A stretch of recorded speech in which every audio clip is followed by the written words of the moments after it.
The year was 1944. The war had been going on for 5 long years. Britain was tired.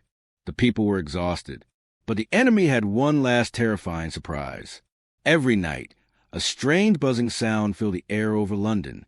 It sounded like a giant, angry insect. This was the sound of the V-1 flying bomb. People called them doodlebugs. They were not piloted by humans. They were robots, flying bombs packed with explosives. When the buzzing engine stopped, that was the moment of terror. It meant the bomb was falling. Seconds later, a massive explosion would tear through a neighborhood. The British Royal Air Force, RAF, tried everything to stop them. They sent their best fighter planes, like the Spitfire and the Tempest, to chase these robot bombs. But there was a big problem. The V-1 was fast. It was incredibly fast.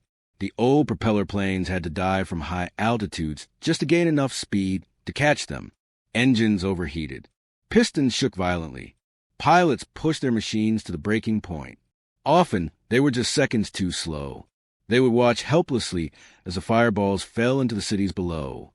The Allies were winning on the ground in France, but in the skies over England, they were losing the race against speed. They needed a miracle. While the skies burned, something secret was happening at a hidden airfield. A truck towed a strange object onto the runway. It was an aircraft, but it looked wrong.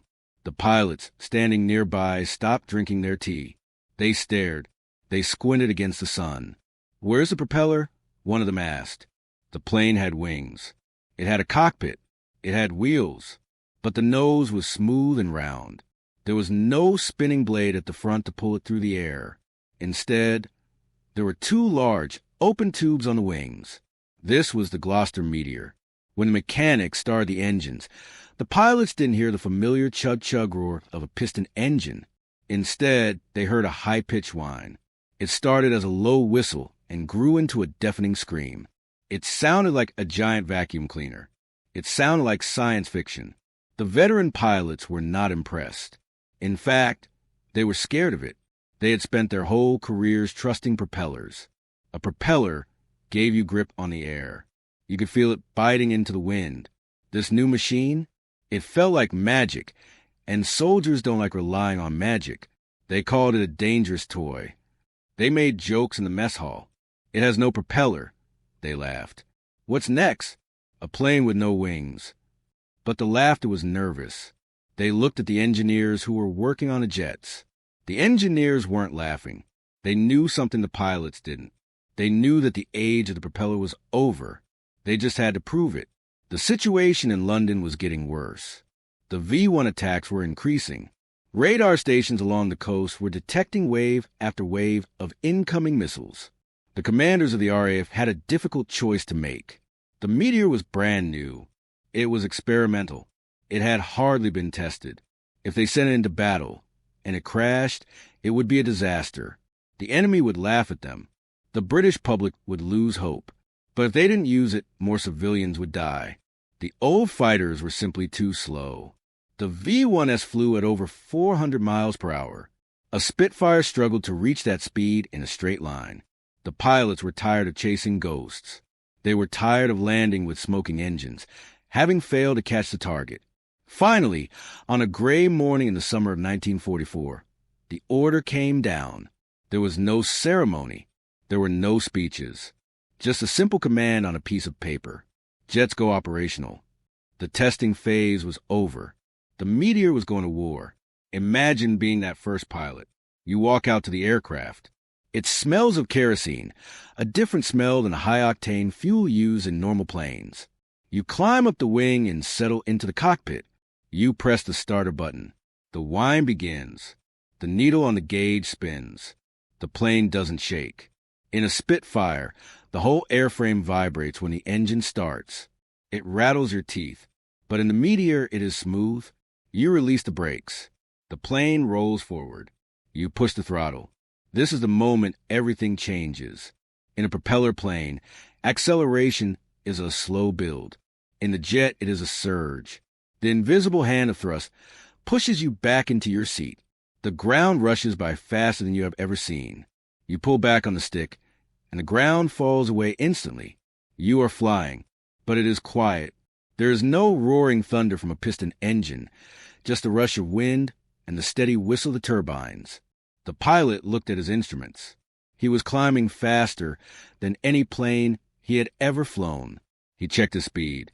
He was flying faster than a diving Spitfire, but he was flying straight and level. The doubts in his mind began to fade. The fear was replaced by adrenaline. He wasn't flying a toy. He was flying a predator. Ground control crackled over the radio. Bandit at 3 o'clock. Angel 20. Fast mover. It was a V-1 flying bomb. The pilot turned the Meteor. Usually this is the hard part. Usually this is where the pilot has to dive, pray, and push the engine until it screams, hoping to close the distance. But not today. The Meteor pilot simply pushed the throttle forward. The jet surged. He saw the black dot of the V-1 ahead of him. It was moving fast, spitting fire from its rear exhaust. The pilot watched the distance close. He wasn't struggling. He was catching it easily. The hunter had become the hunted. The V-1 grew larger in his sights. It was a metal tube with stubby wings, carrying a ton of explosives aimed at London. The pilot checked his range. He was close enough. He pressed the trigger. The cannons on the nose of the Meteor flashed. Shells tore through the air. They smashed into the V-1. The bomb didn't reach London. It exploded in a massive ball of orange fire over an empty field. The shock wave shook the Meteor, but the jet sliced through the smoke, smooth and steady. The pilot let out a breath he didn't realize he was holding. He had done it.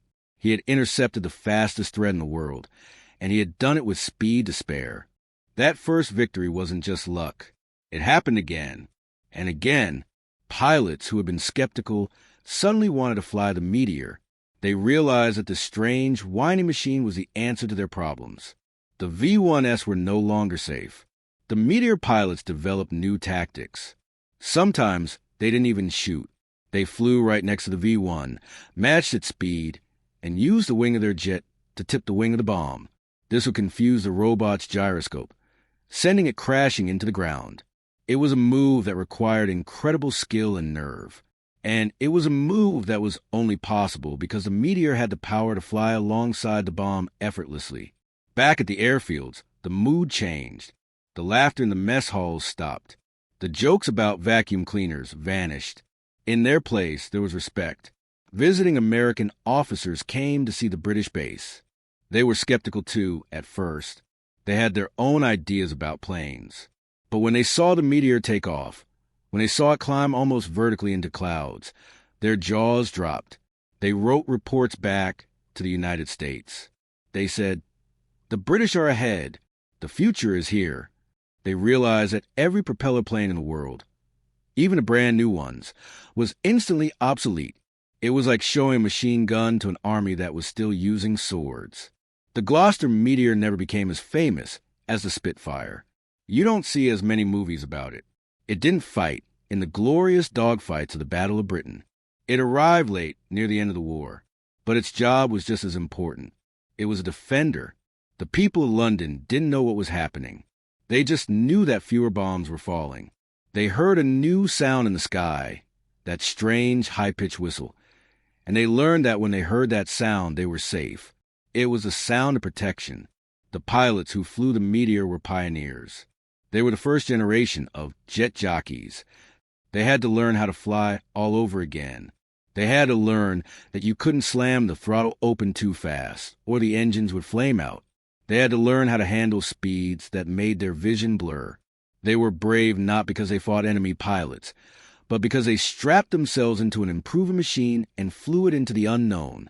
By the time the war ended in 1945, the world of aviation had changed forever. Propeller planes would still be used for transport and small tasks, but for combat, the era of the piston engine was dead. The Gloster Meteor had killed it. It proved that jets were reliable. It proved they could carry heavy weapons. It proved they could fight in bad weather. Other nations scrambled to catch up. Germany had their own jets, but they were unreliable and dangerous to their own pilots. America and Russia rushed to build their own turbines based on what the British had learned. But history remembers the truth. The first Allied jet to go operational the first one to save lives, and the first one to prove that the future had arrived, was the Meteor. It started as a sketch on a piece of paper. It was built in secret. It was mocked by the men who were supposed to fly it. It was feared by the public. But when the chips were down and when time was running out, the fighter without a propeller stepped up.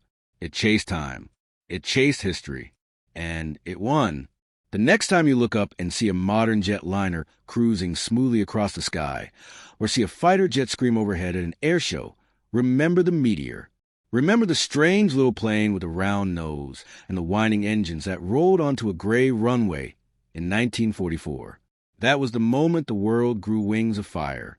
That was the moment the sky changed forever. This is the story of the Hidden Valor, the story of the machine that ushered I,